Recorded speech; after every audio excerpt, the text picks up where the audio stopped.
អស់រយៈពេលជាង7ទសវត្សរ៍មកហើយទំនាក់ទំនងរវាងសហរដ្ឋអាមេរិកនិងអ៊ីរ៉ង់បានក្លាយជាមួយនៅក្នុងចំណោមជម្លោះភូមិសាស្ត្រនយោបាយដែលស្មុគស្មាញបំផុតក្នុងពិភពលោកសម័យទំនើបពីភាពជាដៃគូសហការនៅដើមសតវត្សទី20ក្លាយទៅជាគូប្រជែងដែលគំរាមកំហែងដល់សន្តិភាពតំបន់មជ្ឈិមបូព៌ាទំនាក់ទំនងនេះពោរពេញដោយការជ្រៀតជ្រែកការបាត់បង់ទំនុកចិត្តការប៉ះទង្គិចយោធានិងការប្រកួតប្រជែងអំណាចដើម្បីយល់ពីស្ថានភាពសពថ្ងៃយើងត្រូវត្រឡប់ទៅឆ្នាំ1953នៅពេលនោះអ៊ីរ៉ង់មាននាយករដ្ឋមន្ត្រីម្នាក់ឈ្មោះថា Mohammad Mossadegh គាត់ជាអ្នកនយោបាយដែលមានការគ្រប់គ្រងពីប្រជាជនយ៉ាងខ្លាំងហើយមានគោលបំណងធ្វើឲ្យប្រទេសមានឯករាជ្យសេដ្ឋកិច្ចពេញលេញសកម្មភាពដ៏សំខាន់បំផុតរបស់គាត់គឺការជាតិកម្មឧស្សាហកម្មប្រេងដែលមុននេះត្រូវបានគ្រប់គ្រងដោយក្រុមហ៊ុនអង់គ្លេសសម្រាប់ប្រជាជនអ៊ីរ៉ង់វាជាជំហានមួយដើម្បីស្ដារកិត្តិយសជាតិប៉ុន្តែសម្រាប់អង់គ្លេសនិងសហរដ្ឋអាមេរិកវាជាការគំរាមផលប្រយោជន៍សេដ្ឋកិច្ចនិងយុទ្ធសាស្ត្រដ៏ធំ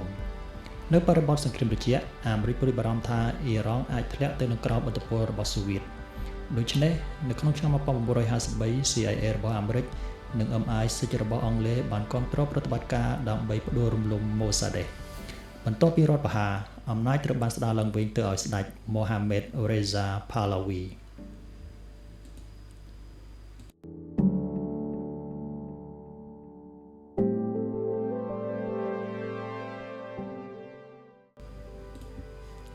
សម្រាប់សហរដ្ឋអាមេរិកនេះគឺជាជ័យជំនះយុទ្ធសាស្ត្រមួយប៉ុន្តែសម្រាប់ប្រជាជនអ៊ីរ៉ង់ជាច្រើនវាជាការជ្រៀតជ្រែកបរទេស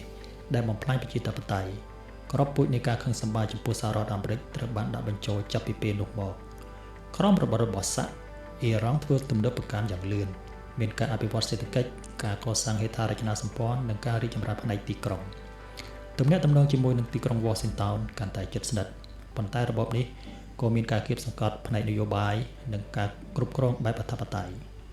សេវាសន្តិសុខត្រូវបានគេចាត់ទុកថាជាសេវាមួយដែលគួរឲ្យភ័យខ្លាចប្រជាជនជាច្រើនចាប់ផ្ដើមមើលឃើញថាអាមេរិកគឺជាអ្នកគ្រប់គ្រងរបបដែលមិនគោរពសិទ្ធិមនុស្សការខឹងសម្បារបន្តកើនឡើងរហូតដល់ឆ្នាំ1979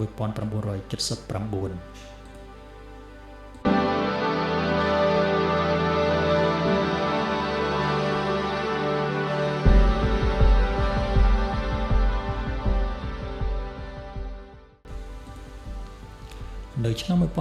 1979ក្លាយជាចំណុចបំលែងដ៏ធំបំផុតក្រោមការដឹកនាំរបស់មេដឹកនាំសាសនា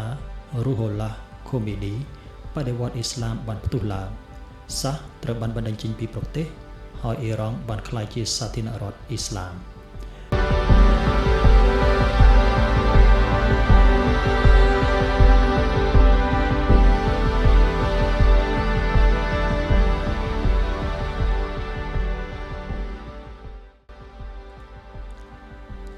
មិនយូរបន្ទាប់មកនិស្សិតអ៊ីរ៉ង់បានវាយលុកសណ្ឋានទូតអាមេរិកនៅទីក្រុងតេហរ៉ានជនជាតិអាមេរិកចំនួន52នាក់ត្រូវបានចាប់ជាចំណាប់ខ្មាំងហើយឃុំខ្លួនរយៈពេល444ថ្ងៃ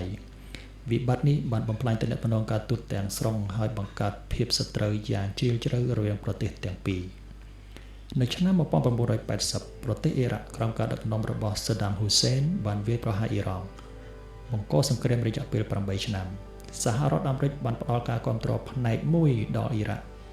ក្នុងបរិបទនៃការទប់ស្កាត់ឥទ្ធិពលអ៊ីរ៉ង់សង្គ្រាមនេះបង្កការបាត់បង់ជីវិតយ៉ាងច្រើននិងបង្កើនការខឹងសម្បាររបស់អ៊ីរ៉ង់ចំពោះសហរដ្ឋអាមេរិក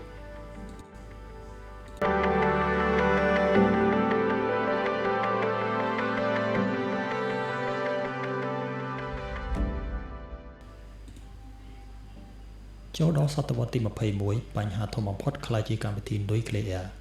អ៊ីរ៉ង់អះអាងថាវាសម្រាប់ផលិតថាមពលស៊ីវិលប៉ុន្តែសហរដ្ឋអាមេរិកនិងប្រទេសលោកខាងលិចបារម្ភថាវាអាចនាំទៅរកអាវុធនុយក្លេអ៊ែរទណ្ឌកម្មសេដ្ឋកិច្ចត្រូវបានដាក់ឡើងយ៉ាងធ្ងន់ធ្ងរធ្វើឲ្យប៉ះពាល់ដល់សេដ្ឋកិច្ចអ៊ីរ៉ង់និងជីវភាពរស់នៅរបស់ប្រជាជននៅឆ្នាំ2015មានកិច្ចព្រមព្រៀងប្រវត្តិសាស្ត្រមួយគឺ Joint Comprehensive Plan of Action អ៊ីរ៉ង់យល់ព្រមកំណត់កម្មវិធីអាវុធនុយក្លេអ៊ែរនិងអនុញ្ញាតឲ្យមានការត្រួតពិនិត្យអន្តរជាតិជំនួសនឹងការដកទណ្ឌកម្មសេដ្ឋកិច្ចពិភពលោកមើលឃើញសង្ឃឹមថ្មីមួយសម្រាប់ការស្ដារទំនាក់ទំនងឡើងវិញប៉ុន្តែនៅក្នុងឆ្នាំ2018ប្រធានាធិបតី Donald Trump បានសម្រេចដកសហរដ្ឋអាមេរិកចេញពីកិច្ចព្រមព្រៀងនេះនិងដាក់ទណ្ឌកម្មឡើងវិញអ៊ីរ៉ង់ចាប់ផ្ដើមបង្កើនសកម្មភាពនុយក្លេអ៊ែរឡើងវិញភាពតានតឹងកើនឡើងយ៉ាងលឿន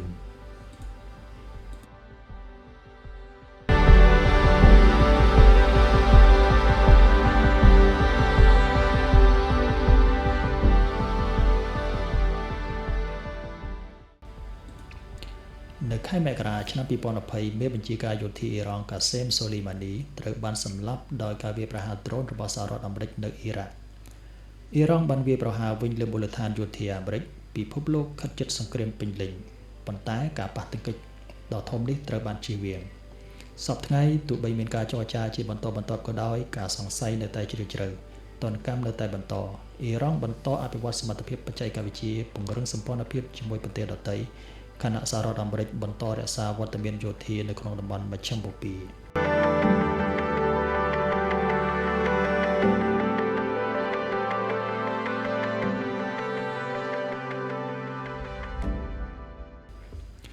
ប្រវត្តិសាស្ត្ររវាងប្រទេសទាំងពីរបង្ហាញថាចំនួននេះមិនមែនកើតឡើងក្នុងរយៈពេលមួយយប់នោះទេវាជាផលបូកសរុបនៃការជ្រៀតជ្រែកអំណាចភូមិសាស្ត្រនយោបាយនិងការខ្វះទំនុកចិត្តដ៏យូរអង្វែងសំណួរនៅសល់គឺតើអនាគតនឹងនាំទៅរកការចរចាសន្តិភាពឬការប្រឈមមុខដាក់គ្នាបន្តប្រវត្តិសាស្ត្របង្ហាញថាទោះបីមានភាពតានតឹងយ៉ាងណាក៏ដោយការចរចានិងការទូតនៅតែជាផ្លូវដែលអាចបញ្ជៀសសង្គ្រាមបានប៉ុន្តែការស្ដារទំនុកចិត្តដែលបាត់បង់អស់រយៈពេលជាង70ឆ្នាំមិនមែនជាការងាយស្រួលនោះឡើយនេះគឺជារឿងរ៉ាវនៃសហរដ្ឋអាមេរិកនិងអ៊ីរ៉ង់រឿងរ៉ាវនៃអំណាច